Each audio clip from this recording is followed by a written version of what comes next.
the city's most feared mafia boss, ripped a custom wedding dress order in half, dropped the torn fabric onto a tiny tailor's counter, and walked out without looking back. No threats, no shouting, no second chances. Everyone inside the shop believed the plus-size tailor had just destroyed her own future by refusing the most powerful man in the city. She simply gathered the ruined pieces of lace, folded them with surprising care, and whispered, "Some dresses aren't meant to become weddings." 3 days later, the black convoy returned. The same man stepped through the shop door alone. Gone was the cold arrogance that had silenced entire rooms. He placed the damaged fabric back onto the counter, lowered his voice, and made a request no one could have imagined. "Don't make me another suit. Teach me how to become the husband I should have been." By the time Adrian DeLuca's convoy disappeared around the corner, the silence inside Clara Bennett's tailor shop finally broke. "You've lost your mind," her apprentice, Molly, whispered, still staring through the front window. "Do you have any idea who that was?" Clara bent down, picked up the torn pieces of white satin from the floor, and carefully stacked them together as if they were still worth saving. "I know exactly who he is." "No," Molly said, shaking her head. "You know what people call him. That's different." Clara smiled faintly, but didn't answer. She carried the ruined fabric to her work table, smoothed every wrinkle with the palm of her hand, and reached for a box labeled "Repairs." To anyone else, the dress looked beyond saving. To Clara, it was simply another heart that had been damaged before reaching the altar. That afternoon, customers came and went, yet the conversation never changed. Every bride had heard the story before arriving. Every groom glanced nervously toward the front door. The little tailor shop had become the only place in the city where someone had dared tell Adrian DeLuca no. Oddly enough, Clara seemed less interested in the Mafia Boss than everyone else. She focused on replacing invisible stitches, adjusting hems, rescuing lace older than herself. She had spent 12 years altering wedding gowns, and over time she'd learned something that no fashion school had ever taught. Measurements could tell her where a dress needed changing. People told her everything else. Some brides couldn't stop smiling during fittings. Others checked their phones every 30 seconds. Some grooms admired their partners before looking in the mirror. Others only asked whether the tuxedo made them appear successful. People believed tailors noticed fabric. Clara noticed hesitation, fear, joy, regret. Clothes simply made those emotions impossible to hide. Her late grandmother used to say, "Needles mend cloth, love mends people. Don't confuse the two." Clara had never forgotten it. That evening, after closing the shop, she finished repairing the wedding dress Adrian had destroyed. Not because anyone had paid her. Not because she expected him to return. Because unfinished work kept her awake at night. She carefully folded the restored gown into a protective garment bag and hung it beside dozens of other dresses waiting for hopeful futures. Outside, rain began tapping softly against the windows. Inside the armored SUV parked 2 blocks away, Adrian DeLuca hadn't moved for nearly 20 minutes. His driver finally cleared his throat. "Home, sir." Adrian didn't answer immediately. Instead, he looked down at his own hands, the same hands that had negotiated impossible deals, built an empire, made enemies disappear with a single order. Yet one ordinary tailor had looked at him for less than 5 minutes and spoken with a certainty none of his closest advisors ever dared to show. A groom excited to marry the love of his life never looks lonelier than the bride. The sentence refused to leave him. It echoed louder than gunfire, louder than applause, louder than the endless praise of people who feared disappointing him. for the first time in years. Someone had looked past his reputation and spoken only to the man wearing the suit. 3 days passed. His wedding preparations continued exactly as scheduled. Luxury flowers arrived. Crystal chandeliers filled the ballroom. Politicians confirmed attendance. Business leaders sent extravagant gifts. Everything looked perfect.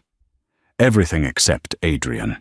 He found himself standing before mirrors longer than necessary, not admiring the tailoring, studying his own expression. The answer never changed. He looked exactly as Clara had described, like a man attending a ceremony instead of beginning a life. On the 4th afternoon, a single black sedan stopped outside Clara's shop. No convoy, no flashing lights, no bodyguards surrounding the entrance. The bell above the door rang softly. Clara looked up from shortening the sleeves of an elderly customer's coat. Adrian stood alone. He carried no threats, only a dark suit jacket folded neatly over one arm. The customer glanced between them before quietly gathering her belongings and slipping outside without saying a word. The shop became silent once again. Adrian placed the jacket on the counter. "This sleeve needs shortening." Clara looked at it without touching it. "It doesn't." "It does." She unfolded the jacket, measured the sleeves, compared both sides, then looked back at him. "They're identical." "I know. So, why are you here?" A corner of Adrian's mouth almost moved. Almost. "I needed an excuse?" Clara folded her arms. "That's an expensive excuse. So is ignoring good advice." For the first time since they'd met, she laughed. It wasn't loud, just one short, genuine laugh that surprised even herself. "I didn't realize Mafia bosses came back for second opinions." "I don't, but I came back for an explanation." She leaned against the work table. "I already gave you one." "No, you gave me a conclusion. I want the evidence." Clara picked up the measuring tape from around her neck and let it slide slowly through her fingers. "You really want to know? I wouldn't be here otherwise." She stepped closer, stopping just far enough away to remain professional. "I wasn't judging your jacket." Adrian remained silent. "I was judging the shoulders carrying it." His eyes narrowed slightly. She continued. "Every happy groom stands differently. They lean forward. They breathe deeper. They keep looking toward the future." She gently touched the padded shoulder of the jacket. "You were carrying tomorrow like it weighed 1,000 pounds. Neither of them spoke. Outside, rain continued falling against the windows. Inside, something neither of them could quite name had quietly begun to change. For the first time in his life, Adrian DeLuca wasn't being feared. He was being understood. And somehow, that felt far more dangerous. After that afternoon, Adrian found reasons to pass through the same quiet street, far more often than any mafia boss ever should. At first, he convinced himself it was coincidence. The tailor shop happened to be on the route between two meetings. The traffic happened to be lighter there. The coffee shop across the street happened to make decent espresso. But even his driver eventually stopped pretending. "We're here again, sir." Adrian glanced out the window. Clara was laughing with an elderly customer while pinning the hem of a floral dress. She looked different when she worked. Not prettier, not younger, simply lighter. There was no fear in her movements, no performance in her smile. Every customer who walked through her door received the same patient attention, whether they wore designer heels or worn-out sneakers. 5 minutes, Adrian said. The driver nodded without asking why. Inside the shop, Clara looked up just as the bell rang. She raised an eyebrow. "You tore another sleeve already." Adrian almost smiled. "No. So this time you actually need something. I need a button replaced." She held out her hand. "Show me." He placed the suit jacket on the counter. Clara examined it for less than 3 seconds before looking back at him. The button isn't missing. No, it isn't loose. No, you intentionally cut the thread. A brief silence followed. Then she sighed dramatically.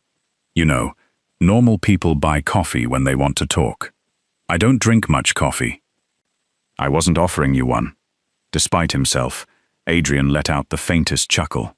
It surprised both of them. Clara reached into a small wooden drawer, pulled out a needle and matching thread, and sat beside the work table.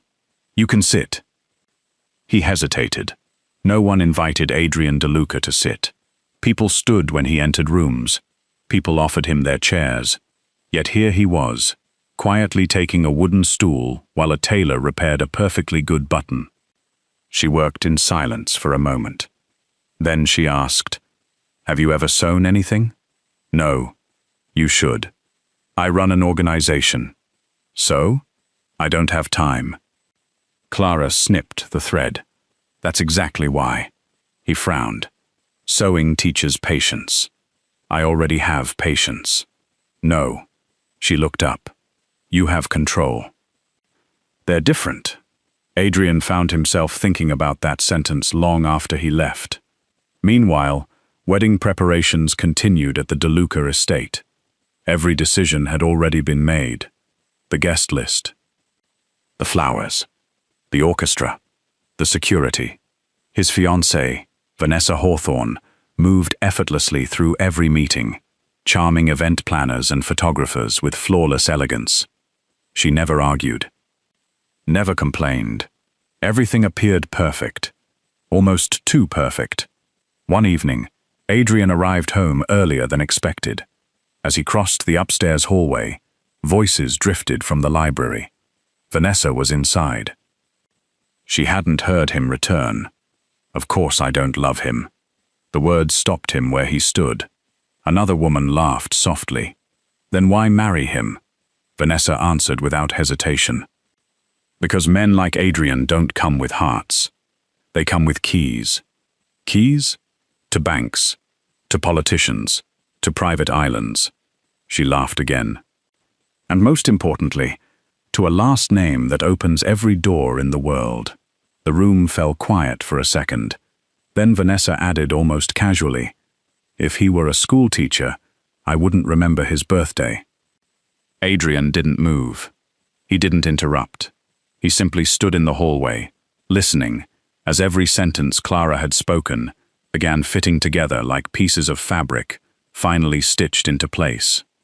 "You never talked about your bride. You cared whether people would be impressed. You looked lonelier than the bride. For years, everyone around him had admired his power. Only one woman had questioned his happiness." The following afternoon, Adrian returned to Clara's shop. She was repairing the sleeve of a child's tiny white suit. Without looking up, she said, "You look worse today." He blinked. "I haven't even spoken. You didn't need to." She finished the stitch before meeting his eyes. "So, did you discover something?" Adrian remained quiet. Clara didn't press him. Instead, she folded the little suit carefully. Children first. Conversation later. Finally, he spoke. "What if you're right?" She tilted her head. "About what?" "About everything." She leaned back against the work table. "I wasn't trying to be right. I was trying to stop someone from making the biggest mistake of their life. And if they still make it," she smiled sadly, "then I make alterations." He looked confused. "Wedding dresses. Tuxedos. Sometimes. Expectations." Another silence settled comfortably between them. Unlike before, it no longer felt tense. It felt honest. Adrian noticed dozens of framed photographs hanging on one wall. Happy couples. Older couples celebrating anniversaries. Families returning with children. Every picture had been taken in clothes Clara had altered. He pointed toward one faded photograph. "You remember all of them?" "I remember how they looked." "In photographs?" "No." She shook her head. when they looked at each other. Adrian followed her gaze. Most people think love is visible in smiles. It isn't. It's visible in attention. She picked up a measuring tape.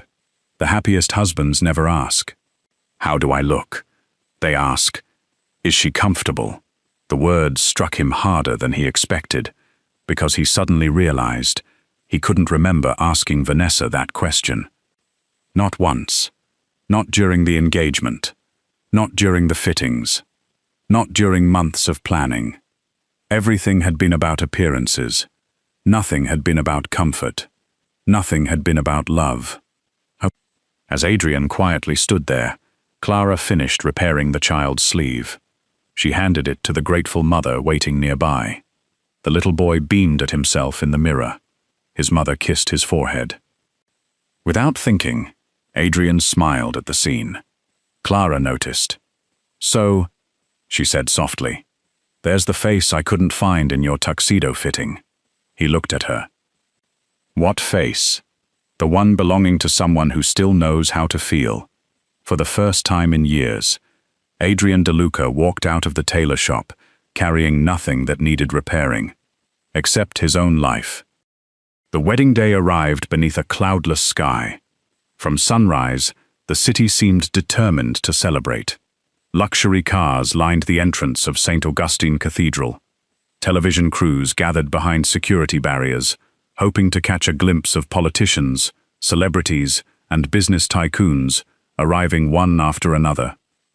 To everyone watching, it was more than a wedding. It was the social event of the year.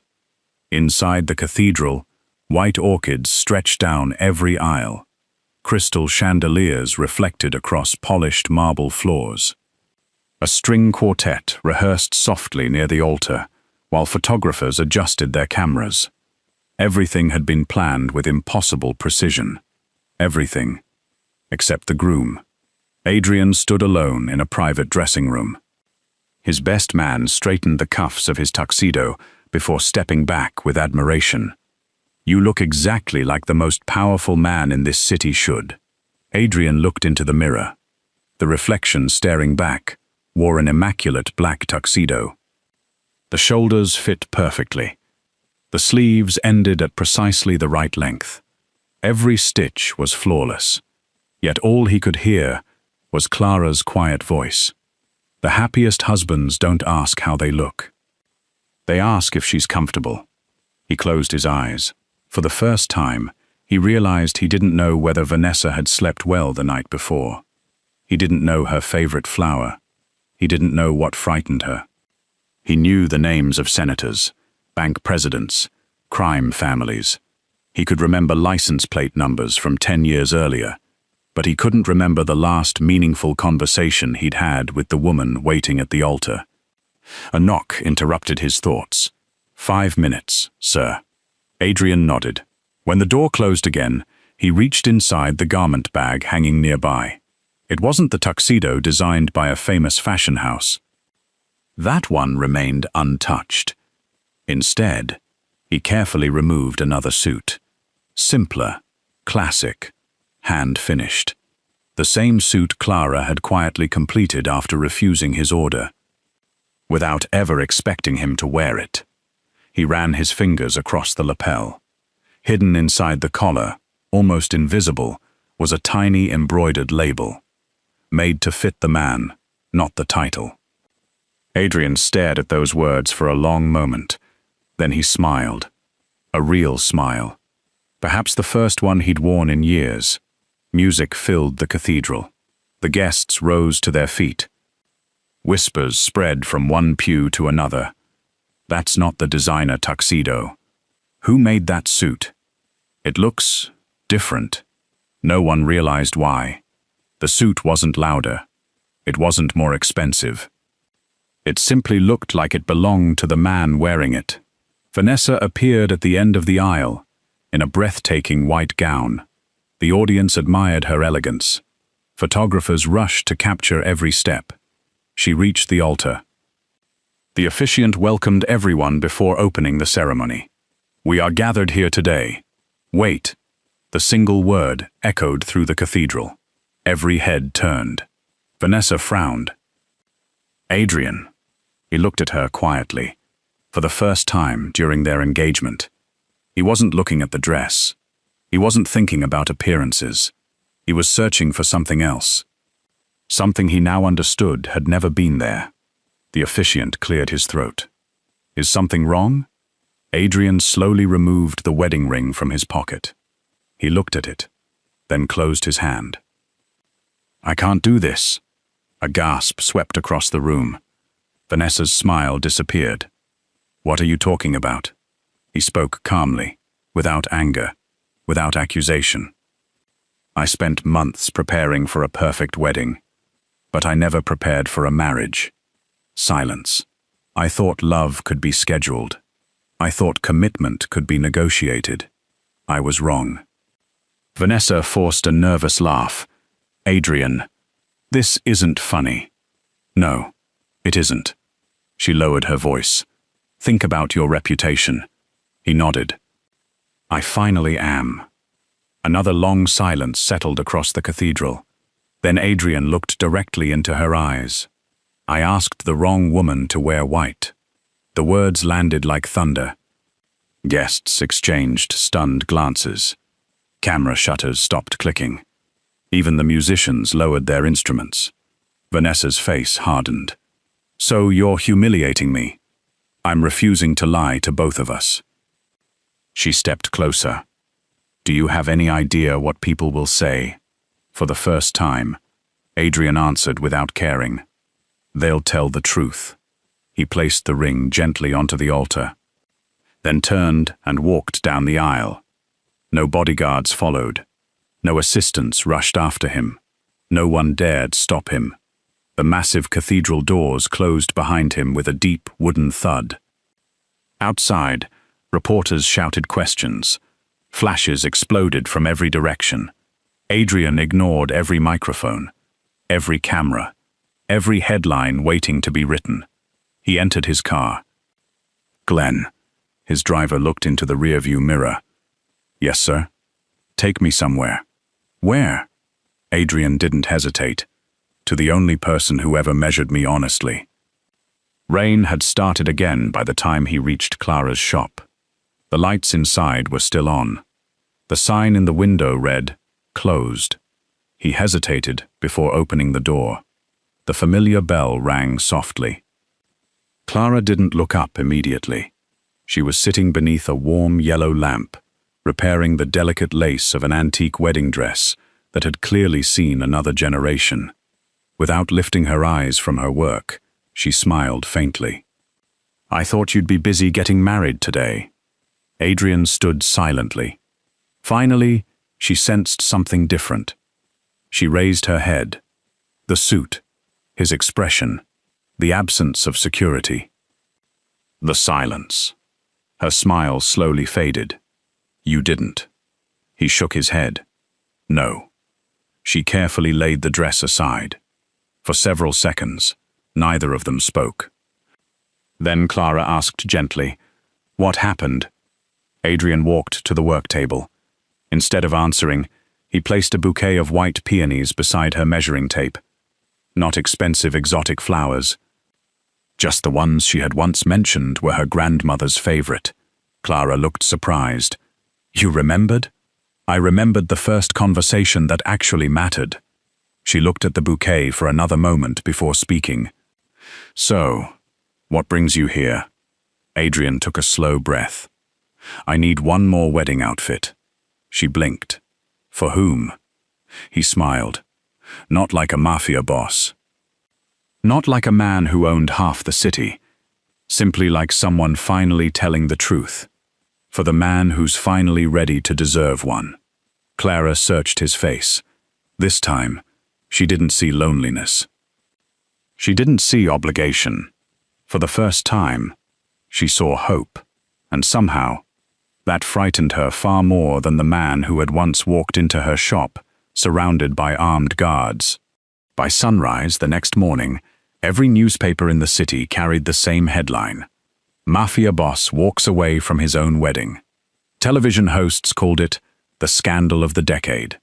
Business analysts predicted the collapse of alliances. Socialites debated whether Adrian DeLuca had lost his mind. Only one person seemed completely uninterested. Clara unlocked her tailor shop at 8 o'clock, swept the front steps, flipped the wooden sign to open, and started her sewing machine exactly as she had every morning for the last 12 years. Life, she believed, should never stop, because the world had become noisy. Within an hour, the bell above the door barely stopped ringing. At first, she assumed people had come to gossip. Instead, they arrived carrying garment bags. A young teacher wanted her mother's wedding dress restored. An elderly widower brought the tuxedo he had worn 50 years earlier, asking if it could be adjusted for his grandson. A nervous bride whispered, "They say you can tell if a marriage will last." Clara smiled while pinning the hem of her gown. "I can't." The bride looked confused. "I only know when people are pretending." Word spread faster than any advertisement could have. Not because she had embarrassed the city's most powerful man, but because people believed she cared more about marriages than weddings. Her appointment book filled weeks ahead, then months. Yet the tiny shop never changed. The old wooden counter remained. The faded measuring tape still hung around Clara's neck, and every customer was greeted with exactly the same warm smile. Adrian kept his promise. He never arrived with bodyguards again. Most afternoons, he appeared carrying nothing more dangerous than a paper bag filled with sandwiches from the bakery down the street. The first time he did it, Clara laughed. "You own half the city, and you still bought the cheapest lunch." Adrian placed the bag on her work table. The expensive restaurant wrapped everything in gold paper. She raised an eyebrow. "And? I remembered you once said, food tastes the same without fancy packaging." She stared at him for a second before shaking her head. "You actually listen." "I'm learning."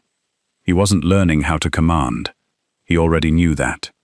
He was learning how to wait while an elderly customer searched her purse for exact change. How to carry boxes of fabric upstairs without being asked. How to thread a needle after failing 6 times.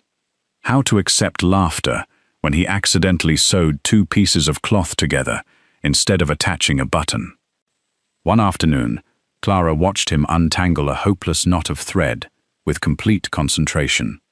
"You know," she teased, "I've seen hardened soldiers surrender faster than that." Adrian sighed dramatically. "The thread has declared war." "And who's winning?" "The thread." She laughed so hard she had to remove her glasses. For a man once feared by an entire city, losing to a spool of thread somehow felt like the greatest victory of his life. Autumn arrived. Golden leaves drifted past the shop windows while sunlight painted warm patterns across rows of wedding dresses, waiting for their owners. A young couple entered, searching for the perfect gown. While Clara helped the bride into a fitting room, the nervous groom wandered toward Adrian, who was quietly replacing buttons on a practice jacket. "I've never done this before," the young man admitted. "I'm terrified I'll be a terrible husband." Adrian looked at the crooked button he had just sewn. "It gets easier." The groom smiled nervously. "How do you know?" Adrian glanced toward the fitting room, where Clara was gently adjusting the bride's veil. "Because I almost became one before I learned the difference." "The difference between what?" "Between planning a wedding and choosing a marriage." The young man followed Adrian's gaze, then nodded slowly. Perhaps understanding more than words could explain. Late that afternoon, the shop became quiet again. Only Clara and Adrian remained. She was finishing the final stitches on a beautiful ivory wedding gown. He carefully folded completed garments beside her. After several minutes of peaceful silence, Clara asked, "Do you ever miss it?" "What?" "The Empire." Adrian considered the question. "I still have responsibilities." "That's not what I asked." He smiled. "No, I don't miss believing it was the only thing that mattered. She tied the final knot in the thread. Satisfied, she placed the gown on its hanger. It turned out beautifully. It always does. Not always. She looked at him curiously. The first fitting is never perfect. He chuckled softly. Neither are people. Their eyes met. For a long moment, neither of them looked away. Finally, Adrian reached into his jacket pocket. Clara instinctively expected a velvet ring box. Instead, he placed an old yellow measuring tape across the work table. The edges were worn. The numbers had faded from years of use. I found this, she gasped quietly. My grandmother's. It was tucked inside the garment bag with the suit. He picked it up carefully. You've spent your entire life measuring other people. His voice grew softer, checking whether dresses fit. Making room where life had become too tight. Mending what others believed couldn't be repaired. He stepped closer. I can't offer you a perfect man. I've already proved I wasn't one. A gentle smile touched Clara's lips. Adrian wrapped the measuring tape loosely around his own neck, then looked into her eyes. But if you'll let me, I'd like to spend the rest of my life learning how to fit into yours. The shop became perfectly still. Clara blinked rapidly, trying not to laugh and cry at the same time. Slowly, she stepped forward. She adjusted the measuring tape around his collar, exactly as she would for any customer. Then she pretended to study him with complete professionalism. Adrian played along. What's the verdict? She smiled through shining eyes. You still need alterations. He laughed. So I'll never be finished? She shook her head. No good husband ever is. Then she gently hooked one finger beneath the measuring tape and pulled him just a little closer. But I think this one's worth finishing. Outside, evening lights slowly illuminated the street. Inside the tiny tailor shop, no orchestra played, no photographers waited, no audience applauded. There were only two people. One who had spent years believing power could open every door. The other, who quietly proved that the strongest hearts were never won by force, only by someone willing to become a better person before asking to become a husband.